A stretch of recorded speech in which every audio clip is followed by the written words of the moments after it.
तो दोस्तों आज हम शुरू करने जा रहे हैं एक बहुत important course prevention of cyber crime and fraud management. सबसे पहले हम कवर करेंगे module A cyber crime overview और उसका chapter 2 channels of cyber crimes. ये आईआईबीएफ के सिलेबस पर बेस्ड है और इसमें हमने बुक की हर एक लाइन को इतने सिंपल तरीके से एक्सप्लेन किया है कि सब कुछ एकदम क्लियर हो जाए।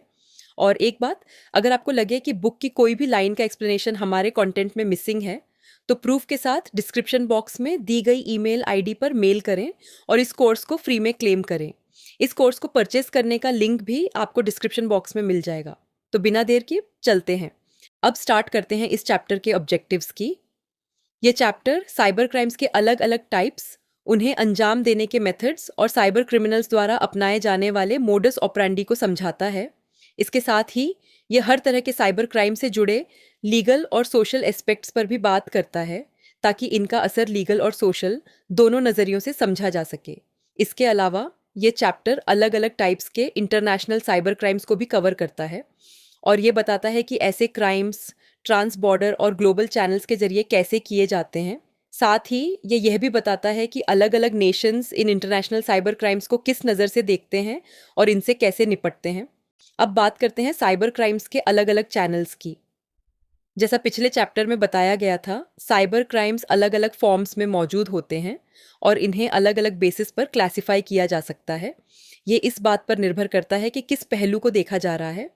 एक आम तरीका है विक्टिम या साइबर क्राइम के टारगेट के आधार पर क्लासिफिकेशन करना।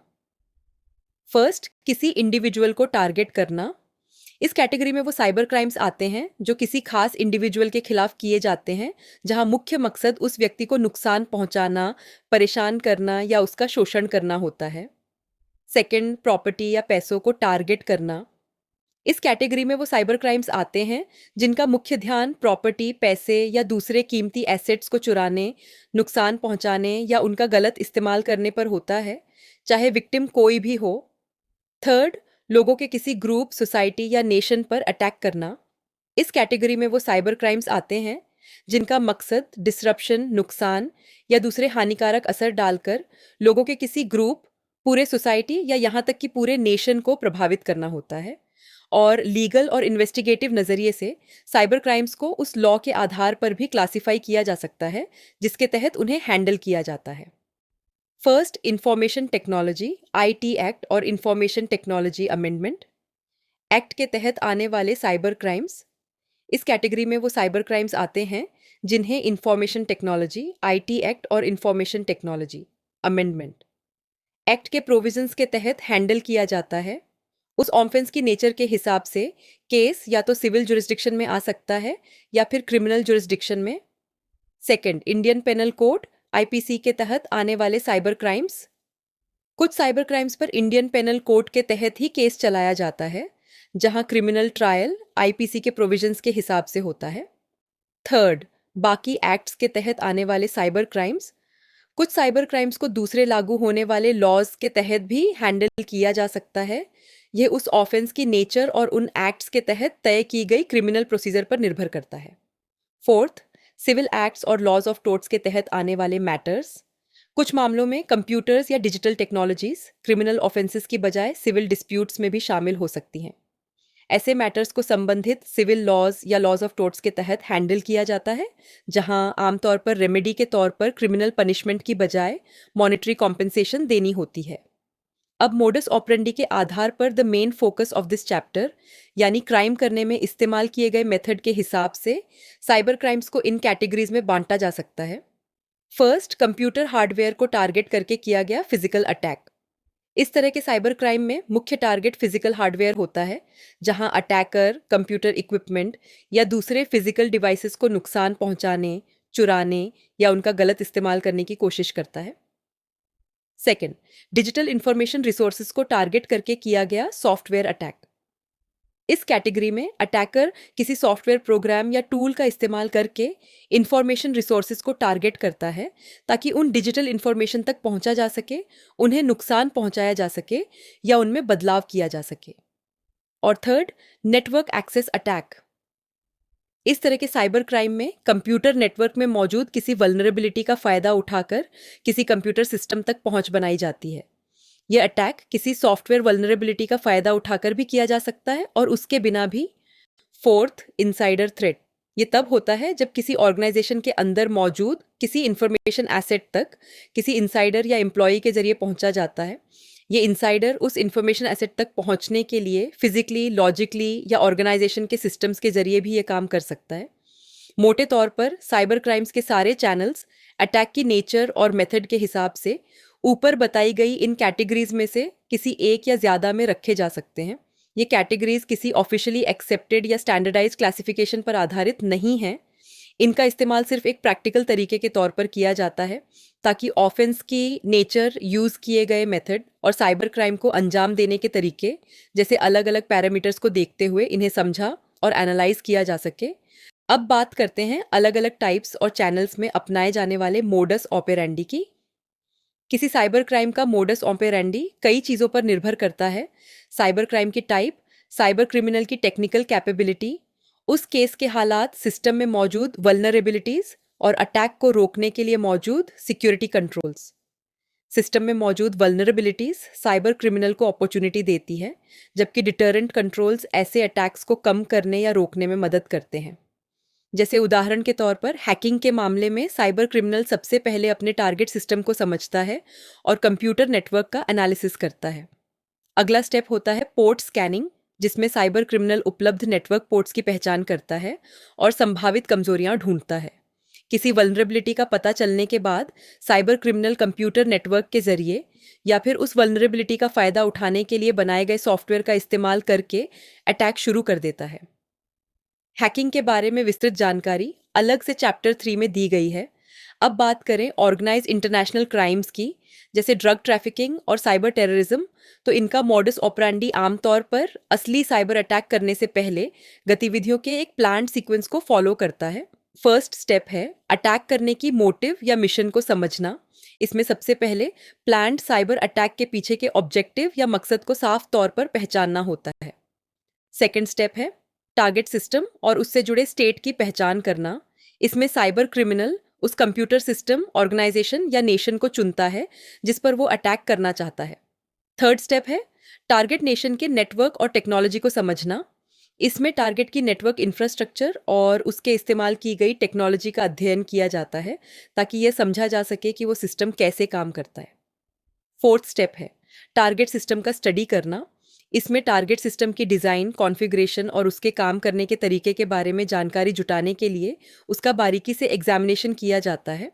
फिफ्थ स्टेप है वल्नरेबिलिटी की पहचान करना। इसमें साइबर क्रिमिनल ऐसी सिक्योरिटी वीकनेसेस या वल्नरेबिलिटीज़ ढूंढता है जिनका फ़ायदा उठाकर बिना ऑथराइजेशन के पहुंच बनाई जा सके। सिक्स्थ स्टेप है वल्नरेबिलिटी का फ़ायदा उठाना और कोड तैयार करना।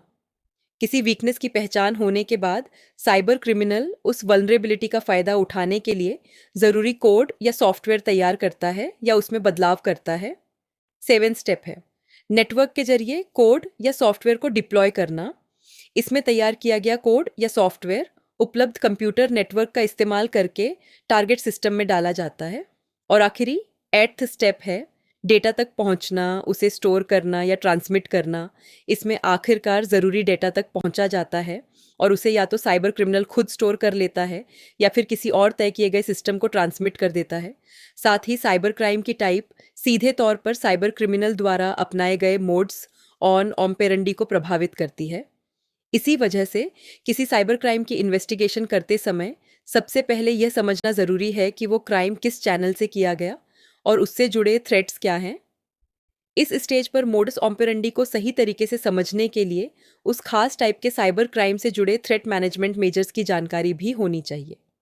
इससे इन्वेस्टिगेशन को उस साइबर क्राइम की नेचर और उससे जुड़े थ्रेट के हिसाब से सही दिशा में आगे बढ़ाने में मदद मिलती है। थ्रेट वेक्टर को आसान भाषा में समझें तो ये असल में वो रास्ता या तरीका है जिससे होकर कोई साइबर अटैक किसी सिस्टम तक पहुंचता है और आगे चलकर साइबर क्राइम का रूप ले सकता है। यूं कहें तो ये वो रूट है जिसे कोई फ्रॉडस्टर एक्सेस पाथ में मौजूद किसी वल्नरेबिलिटी का फ़ायदा उठाकर किसी कंप्यूटर सिस्टम या इंफॉर्मेशन रिसोर्स तक पहुंचने के लिए यूज़ करता है। और कई बार तो इस थ्रेट वेक्टर में कोई मैलिशियस इंसाइडर भी शामिल हो सकता है जो अपनी ऑथोराइज्ड एक्सेस का ही गलत इस्तेमाल करके साइबर क्राइम में मदद कर देता है। अब अगर बैंकिंग इंडस्ट्री की बात करें तो वहाँ इनसाइडर थ्रेट्स के मामले, यानी जहाँ सिस्टम से जुड़े लोग खुद साइबर क्राइम करते हैं या फ्रॉडस्टर्स की मदद करते हैं, लगातार बढ़ते जा रहे हैं। यही वजह है कि बैंक्स अपनी विजिलेंस और फ्रॉड मैनेजमेंट मैकेनिज्म्स को और मजबूत करते जा रहे हैं। अब यह एक और ज़रूरी टर्म समझ लेते हैं। जितने भी एंट्री पॉइंट्स से होकर कोई फ्रॉडस्टर किसी कंप्यूटर रिसोर्स तक बिना ऑथराइजेशन के पहुंचने की कोशिश कर सकता है, इन सभी एंट्री पॉइंट्स को मिलाकर थ्रेट सरफेस कहा जाता है। इसकी कुछ आम मिसालें हैं: यूज़र की लापरवाही, ईमेल के एंट्री पॉइंट्स, कमज़ोर वेब एप्लीकेशंस, कमज़ोर पासवर्ड्स वाला रिमोट एक्सेस और असुरक्षित मोबाइल हैंडसेट्स। अब ये थ्रेट वेक्टर इतना ज़रूरी क्यों है, ये भी समझ लेते हैं। ये कंसेप्ट किसी साइबर क्राइम के मोडस ऑपरेंडी को स्टडी और एनालाइज करने में बहुत मदद करता है, क्योंकि इससे ये पता चलता है कि असल में उस अटैक को अंजाम देने के लिए कौन सा पाथ या टूल यूज़ हुआ था। और जब तक इस पाथ या टूल को पहचान कर ब्लॉक नहीं किया जाता, तब तक उस थ्रेट को ठीक से मैनेज या रोका ही नहीं जा सकता। अगर ये थ्रेट वेक्टर खुला ही रह जाए तो अटैकर इसका फ़ायदा उठाता रहेगा और आखिरकार इसका नतीजा डेटा, इंफॉर्मेशन या दूसरे कीमती एसेट्स के लॉस के रूप में सामने आ सकता है। इसके साथ ही थ्रेट मैनेजमेंट में एक और ज़रूरी कॉन्सेप्ट है, थ्रेट लैंडस्केप। इसे आसान भाषा में समझें तो यह उस पूरे थ्रेट एनवायरनमेंट की एक ओवरऑल तस्वीर होती है, जो ये समझने में मदद करती है कि किसी कंप्यूटर सिस्टम या इंफॉर्मेशन रिसोर्स को अलग अलग तरह के कौन से थ्रेट्स प्रभावित कर सकते हैं। और थ्रेट लैंडस्केप का सही तरीके से स्टडी करने से कई फ़ायदे होते हैं। इससे थ्रेट वेक्टर को ज़्यादा असरदार तरीके से पहचानने में मदद मिलती है, उस थ्रेट की क्रिटिकलिटी को समझा जा सकता है, पहले से मौजूद सिक्योरिटी कंट्रोल्स की जांच की जा सकती है और साथ ही यह भी तय किया जा सकता है कि उस थ्रेट के असर को कैसे कम या कमज़ोर किया जाए। अब चूंकि किसी साइबर क्राइम का चैनल, थ्रेट वेक्टर और पूरे थ्रेट लैंडस्केप दोनों से काफ़ी जुड़ा होता है, इसलिए मोडस ऑपरेंडी को व्यवस्थित तरीके से समझना असरदार एनालिसिस और इन्वेस्टिगेशन के लिए बहुत ज़रूरी हो जाता है। अब बात करते हैं अलग अलग चैनल्स और टाइप्स के लीगल और इन्वेस्टिगेटिव पहलू की। देखिए, किसी भी साइबर क्राइम की इन्वेस्टिगेशन और ट्रायल कैसे होगी, ये इस बात पर निर्भर करता है कि वो साइबर क्राइम असल में किया कैसे गया।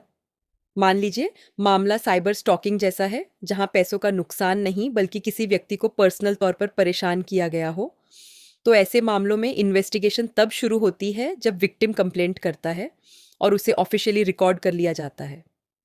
अब कुछ साइबर क्राइम केसेस में एक दिक्कत यह भी आती है कि शुरुआत में ही ऑफेंडर का पता लगाना मुश्किल हो जाता है। जैसे मान लीजिए किसी सोशल नेटवर्किंग साइट पर किसी के बारे में कोई डेरोगेटरी मैसेज डाल दी जाए, तो विक्टिम को कंप्लेंट तो फाइल करनी ही होगी, लेकिन जिसने वो मैसेज डाली उसकी पहचान अनजान रह सकती है, क्योंकि हो सकता है उसने कोई अनामोनस आइडेंटिटी यूज़ की हो।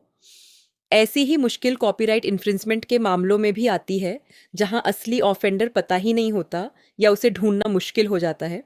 ऐसे में विक्टिम के पास एक लीगल रास्ता होता है, जिसे जॉन डो ऑर्डर कहा जाता है।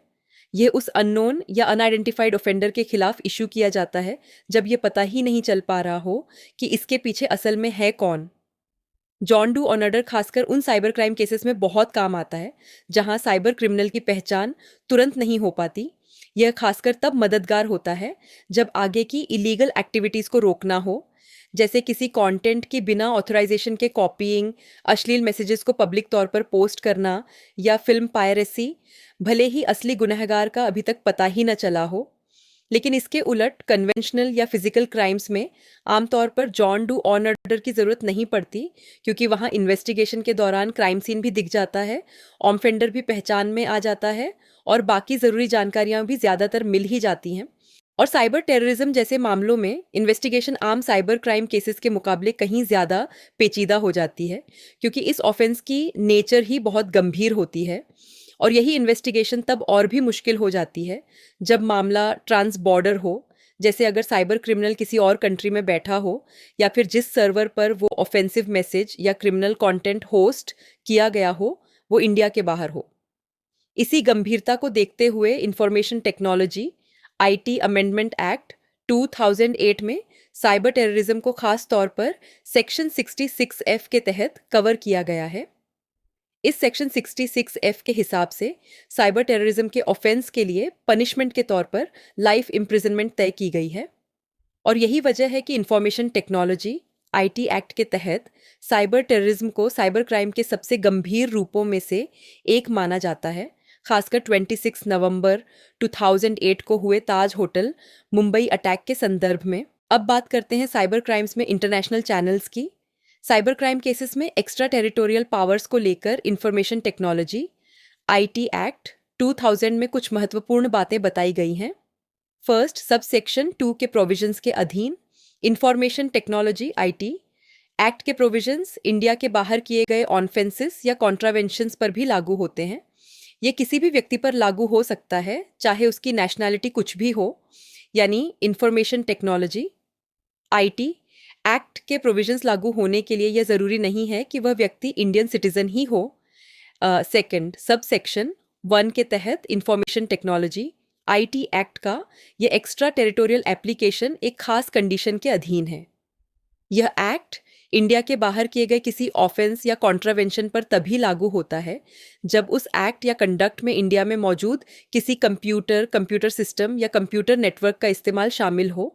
इसका मतलब है कि अगर कोई साइबर क्राइम किसी दूसरी कंट्री से किया जाता है, लेकिन उसमें इंडिया में मौजूद किसी कंप्यूटर सिस्टम या कंप्यूटर नेटवर्क का इस्तेमाल शामिल है, तो इंफॉर्मेशन टेक्नोलॉजी आईटी एक्ट 2000 के प्रोविजंस फिर भी उस ऑफेंस या कॉन्ट्रावेंशन पर लागू किए जा सकते हैं। इंफॉर्मेशन टेक्नोलॉजी आईटी एक्ट भले ही इंडिया में मौजूद कंप्यूटर्स या सर्वर्स से जुड़े साइबर क्राइम केसेस के लिए एक्स्ट्रा टेरिटोरियल पावर्स देता है, लेकिन असल में इन प्रोविजंस को लागू करना अक्सर मुश्किल होता है। इसकी वजह यह है कि वेबसाइट्स, एप्लीकेशंस या डिजिटल कंटेंट को होस्ट करने वाले कई सर्वर्स इंडिया के बाहर मौजूद होते हैं। इसी वजह से गंभीर साइबर क्राइम केसेस में इन्वेस्टिगेटिंग एजेंसीज के लिए उस साइबर क्रिमिनल को अरेस्ट करना मुश्किल हो जाता है। यहाँ तक कि जब किसी दूसरे कंट्री में मौजूद साइबर क्रिमिनल की आइडेंटिटी और लोकेशन भी साफ तौर पर पता चल जाए, तब भी उस व्यक्ति को ट्रायल के लिए इंडिया लाना एक पेचीदा प्रोसेस होता है। ऐसे केसेस में इंटरनेशनल ट्रीटीज़, लीगल प्रोसीजर्स और बाकी क्रॉस बॉर्डर इश्यूज भी शामिल होते हैं, जिससे इन्वेस्टिगेशन और प्रोसिक्यूशन और भी मुश्किल हो जाती है। और सिक्योरिटी के नज़रिए से देखा जाए तो सर्वर्स को दूसरे कंट्रीज़ की बजाय इंडिया के अंदर ही होस्ट करना एक बेहतर प्रैक्टिस मानी जाती है। इंडिया में सर्वर होस्ट करने से सिक्योरिटी को मैनेज करना आसान हो जाता है और साइबर इंसिडेंट्स पर ज़्यादा असरदार तरीके से रिस्पॉन्ड किया जा सकता है। अगर कोई डिनायल ऑफ सर्विस यानी DoS attack, distributed denial of service यानी डीडॉस अटैक या बॉटनेट अटैक हो जाए, तो अगर नेटवर्क, सर्वर होस्टिंग और कॉम्प्रोमाइज सिस्टम्स सब इंडिया के अंदर ही मौजूद हों, तो इन्वेस्टिगेशन करना कहीं ज़्यादा आसान हो जाता है। इससे इन्वेस्टिगेटिंग एजेंसीज उस साइबर क्रिमिनल की पहचान ज़्यादा असरदार तरीके से कर पाती हैं और लागू होने वाले लॉज के हिसाब से इन्वेस्टिगेशन और ट्रायल को आगे बढ़ा पाती हैं। इंडिया में मौजूद सर्वर्स पर डेटा और इन्फॉर्मेशन होस्ट करने का चलन आजकल लगातार बढ़ता जा रहा है। इसकी एक मिसाल है रूपे जैसे इंडियन पेमेंट गेटवेज, जो गवर्नमेंट ऑफ इंडिया की पहल और प्रोत्साहन की वजह से काफ़ी लोकप्रिय हो चुके हैं। और इसी रुझान को देखते हुए उम्मीद की जा रही है कि आने वाले समय में इंडियन कंपनीज, खासकर पब्लिक सेक्टर एंटरप्राइजेस, बड़ी सर्विस प्रोवाइडर्स और बाकी ऑर्गेनाइजेशंस अपने सर्वर को इंडिया के अंदर ही होस्ट करना ज़्यादा पसंद करेंगी। असल में इंडिया में सर्वर होस्ट करने को डेटा मैनेजमेंट और सिक्योरिटी पर बेहतर कंट्रोल रखने में मददगार एक कदम माना जाता है। अब इसी संदर्भ में इंटरनेशनल साइबर क्राइम से जुड़ा एक और ज़रूरी मुद्दा भी समझ लेते हैं। वो यह कि जिस कंप्यूटर नेटवर्क से अटैक शुरू होता है वो किस तरह का है और कहाँ मौजूद है। जब कोई डिनायल ऑफ सर्विस यानी डॉस अटैक या कोई और नेटवर्क अटैक इंडिया के बाहर मौजूद किसी सर्वर या नेटवर्क से शुरू किया जाता है, तो इन्वेस्टिगेशन, ट्रायल और बाकी लीगल प्रोसीडिंग्स और भी मुश्किल हो जाती हैं। ऐसी स्थितियों में इन्वेस्टिगेटिंग एजेंसीज को अक्सर सर्विस प्रोवाइडर या ईमेल सर्विस प्रोवाइडर की मदद और सहयोग लेना पड़ता है, और ये सर्विस प्रोवाइडर या ईमेल प्रोवाइडर ज़रूरी इन्फॉर्मेशन तब मुहैया कराते हैं जब इंडियन पुलिस उनसे अपने लीगल ड्यूटीज़ निभाते हुए ऑफिशियली ये जानकारी मांगती है।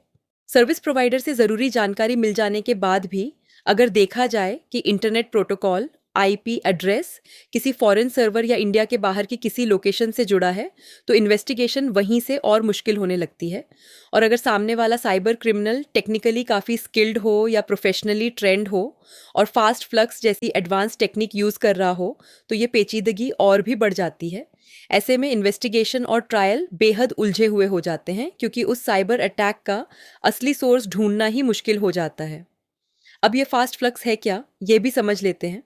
ये असल में एक नेटवर्किंग टेक्निक है जिसमें कॉम्प्रोमाइज सिस्टम्स का इस्तेमाल करके फिशिंग वेबसाइट्स या मालवेयर डिस्ट्रीब्यूशन पॉइंट्स की असली लोकेशन छिपाई जाती है। इसमें होता यह है कि उस अटैक से जुड़े इंटरनेट प्रोटोकॉल आईपी एड्रेसेस बहुत तेज़ी से बदलते रहते हैं, कभी कभी तो चंद सेकंड्स या मिनट्स में ही। नतीजा ये होता है कि होस्ट सिस्टम्स लगातार बदलते हुए नजर आते हैं, जिससे इन्वेस्टिगेटिंग एजेंसीज के लिए असली सोर्स तक पहुंचना और उसे ट्रेस करना काफ़ी मुश्किल हो जाता है। अकेला फास्ट फ्लक्स ही नहीं बल्कि कुछ और भी टेक्नोलॉजीज हैं जो इसी तरह काम करती हैं और साइबर क्राइम्स की इन्वेस्टिगेशन को और उलझा देती हैं। इनमें से एक है इंटरनेट प्रोटोकॉल आईपी स्पूफिंग। इसमें किसी झूठे या बदले हुए इंटरनेट प्रोटोकॉल बन आईपी एड्रेस का इस्तेमाल करके कम्युनिकेशन के असली सोर्स को छिपा दिया जाता है। जिन मामलों में यह इंटरनेट प्रोटोकॉल आईपी स्पूफिंग शामिल होती है वहां एविडेंस जुटाना और ट्रायल चलाना और भी पेचीदा हो जाता है क्योंकि असली साइबर क्रिमिनल तक पहुंचना ही मुश्किल हो जाता है। और जब ऐसे साइबर क्राइम्स में 1 से ज़्यादा कंट्रीज शामिल हो जाए तो फिर असरदार इन्वेस्टिगेशन के लिए उन सभी संबंधित नेशंस का साथ मिलना बहुत ज़रूरी हो जाता है। अगर ये इंटरनेशनल कोऑपरेशन न मिले तो ऐसे क्रॉस बॉर्डर साइबर क्राइम्स की इन्वेस्टिगेशन और प्रोसिक्यूशन करना लगभग नामुमकिन जैसा हो जाता है। इसके अलावा निजीरियन 419 फ्रॉड एक ऐसी तरह की फ्रॉड है जिसमें किसी व्यक्ति को एक ईमेल मिलती है जिसमें दावा किया जाता है कि कोई अमीर व्यक्ति बिना किसी लीगल हेयर के गुजर गया है और उसकी बड़ी प्रॉपर्टी या फॉर्च्यून पर क्लेम करने वाला कोई नहीं है।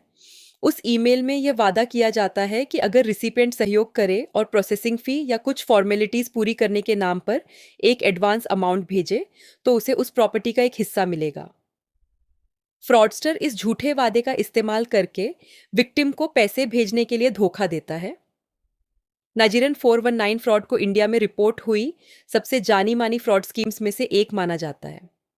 इसे नाइजीरियन 419 फ्रॉड इसलिए कहा जाता है क्योंकि यह स्कैम शुरुआत में निजीरिया से जुड़ा हुआ था और ऐसे ऑफेंसेस कंटेंट में बताए गए संबंधित क्रिमिनल लॉ की सेक्शन 419 के तहत पनिशेबल हैं। इस तरह की फ्रॉड में अगर फ्रॉडस्टर इंडिया आता है, क्राइम करता है और फिर वापस अपने होम कंट्री चला जाता है तो उस ऑफेंडर को ट्रायल के लिए वापस इंडिया लाना बेहद मुश्किल हो जाता है। ऐसी स्थितियों में इंटरनेशनल लीगल प्रोसीजर्स शामिल हो जाती हैं जिससे इन्वेस्टिगेशन और प्रोसिक्यूशन और भी पेचीदा हो जाती है। आमतौर पर क्रिमिनल्स का एक्स्ट्राडिशन सिर्फ गंभीर क्रिमिनल केसेस में ही किया जाता है, जैसे dangerous terrorists, most wanted criminals, murders, unorganised criminal gangs, mercenary killings और बाकी हेनूस क्राइम्स से जुड़े मामलों में। इसी वजह से ऐसे फ्रॉड केसेस में एक्स्ट्राडिशन के जरिए फ्रॉडस्टर को वापस लाना अक्सर मुश्किल हो जाता है। और ग्लोबल लेवल पर देखा जाए तो साइबर क्राइम इन्वेस्टिगेशंस दिन ब दिन और ज़्यादा कॉम्प्लेक्स होती जा रही हैं। ये बात यूनाइटेड नेशंस, यूएन के फोरम्स और वेबसाइट्स पर भी काफ़ी बार रिपोर्ट की जाती है। इसकी बड़ी वजह है टेक्नोलॉजी का बढ़ता इस्तेमाल और साथ ही इसमें कई कंट्रीज़ का शामिल होना। अगर कंपेयर करें तो किसी एक ही नेशन के अंदर होने वाले साइबर क्राइम्स के मुकाबले इंटरनेशनल साइबर क्राइम्स की इन्वेस्टिगेशन करना कहीं ज़्यादा प्रोसीजरल और चैलेंजिंग होता है इंडिया में, या फिर यूएस की तरह अलग अलग स्टेट्स में लागू होने वाले अलग अलग स्टेट वाइड लेजिस्लेशंस में। अब इंटरनेशनल साइबर क्राइम की एक सबसे बड़ी चुनौती यह है कि कंप्यूटर नेटवर्क्स साइबर क्रिमिनल्स को एक तरह की अनोनिमिटी देते हुए नजर आते हैं। यह असम्यूड अनोनिमिटी शब्द का मतलब समझ लीजिए। ये वो सोच है जिसमें साइबर क्रिमिनल ये मान लेता है कि क्राइम करते वक्त उसकी आइडेंटिटी कभी ट्रेस नहीं की जा सकेगी, लेकिन असल में ऐसा नहीं है। एडवांस टेक्नोलॉजी, अच्छी टेक्निकल एक्सपर्टाइज और अलग अलग कंट्रीज़ की इन्वेस्टिगेटिंग एजेंसीज जब आपस में मिलकर कोऑपरेट करती हैं तो यह अनामिटी तोड़ी भी जा सकती है और उस साइबर क्रिमिनल की पहचान भी हो सकती है। अब आगे के चैप्टर्स में सॉफ्टवेयर सिक्योरिटी कंट्रोल्स और नेटवर्क कंट्रोल्स के बारे में जब बात होगी तब यह भी समझेंगे कि एक technically skilled cyber criminal internet protocol SUIP address को छिपाकर या इंटरनेट प्रोटोकॉल आईपी स्पूफिंग जैसी टेक्निक्स यूज़ करके अपने अटैक की असली लोकेशन को कैसे छिपा लेता है, हमेशा एक दिलचस्प, थोड़ी शर्मिंदगी वाली और मज़ेदार बात होने की संभावना रहती है। और यहीं से इन्वेस्टिगेशन भटकने भी लगती है, क्योंकि जो डिजिटल एविडेंस मिलता है वो अक्सर साइबर क्रिमिनल की असली लोकेशन चेन्नई से बिल्कुल अलग किसी और जगह की तरफ इशारा कर रहा होता है। नतीजा ये होता है कि इन्वेस्टिगेटिंग एजेंसीज किसी फॉरेन लोकेशन या किसी और दर की जगह को ट्रेस करने में अपना काफ़ी समय और मेहनत लगा देती हैं, जबकि हो सकता है कि असल में वो साइबर क्रिमिनल कहीं आसपास ही बैठकर ये सब कर रहा हो। और यही एक बात साफ दिखा देती है कि इंटरनेशनल साइबर क्राइम्स की इन्वेस्टिगेशन करना आखिर कितना मुश्किल काम है, और साइबर क्रिमिनल्स जो एडवांस टेक्निक्स यूज़ करते हैं वो उनकी असली आइडेंटिटी और लोकेशन तक पहुंचने के प्रोसेस को कितना उलझा हुआ बना देती है। और इन्वेस्टिगेशन को और भी मुश्किल बनाने के लिए साइबर क्रिमिनल्स अक्सर प्रॉक्सी सर्वर्स का भी सहारा लेते हैं। प्रॉक्सी सर्वर असल में एक इंटरमीडियरी सर्वर होता है जो क्लाइंट को नेटवर्क से तो जोड़ता है, लेकिन साथ ही यूज़र की असली आइडेंटिटी को भी छिपा देता है। ये उसके original internet protocol IP address की जगह कोई और अलग इंटरनेट प्रोटोकॉल आईपी एड्रेस दिखा देता है।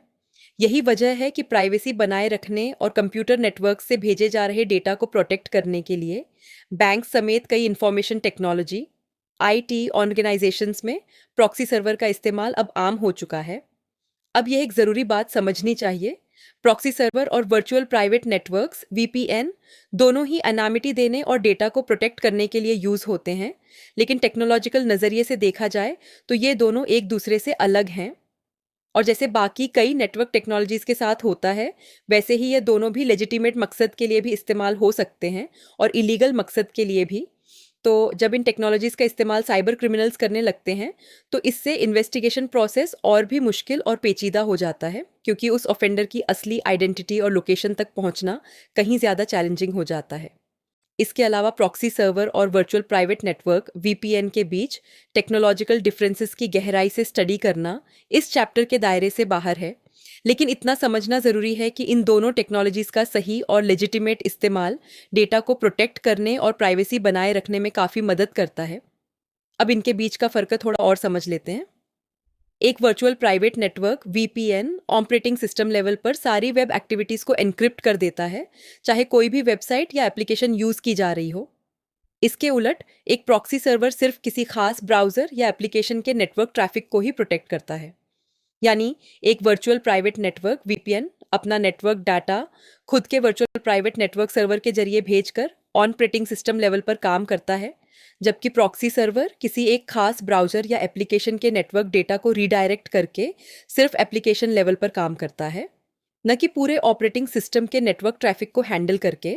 और यही वर्चुअल प्राइवेट नेटवर्क्स वीपीएन का इस्तेमाल साइबर क्राइम इन्वेस्टिगेटर्स के लिए एक और बड़ी चुनौती बन जाता है, क्योंकि इससे असली यूज़र तक पहुंचना और मुश्किल हो जाता है।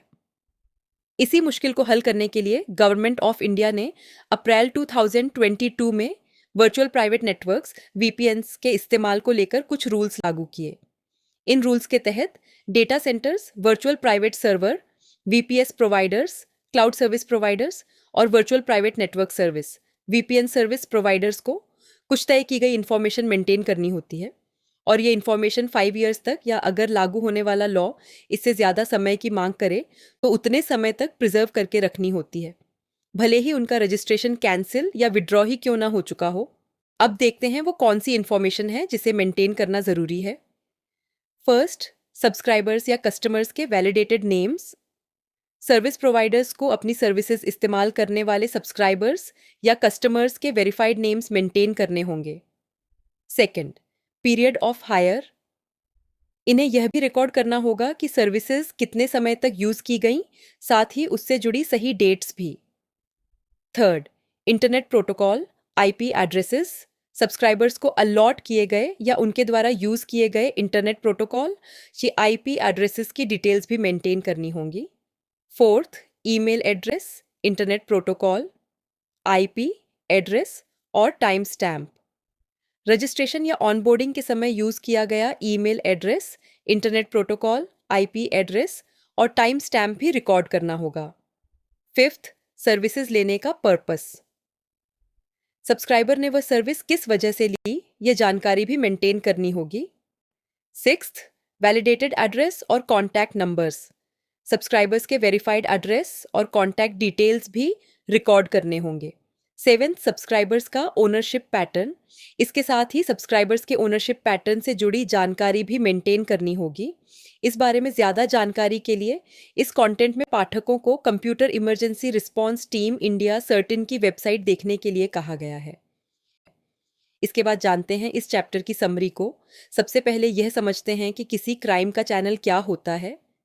यह असल में उस मेथड को दर्शाता है जिसके जरिए वो क्राइम किया जाता है और शुरू से लेकर अंत तक उसे किस तरह अंजाम दिया जाता है।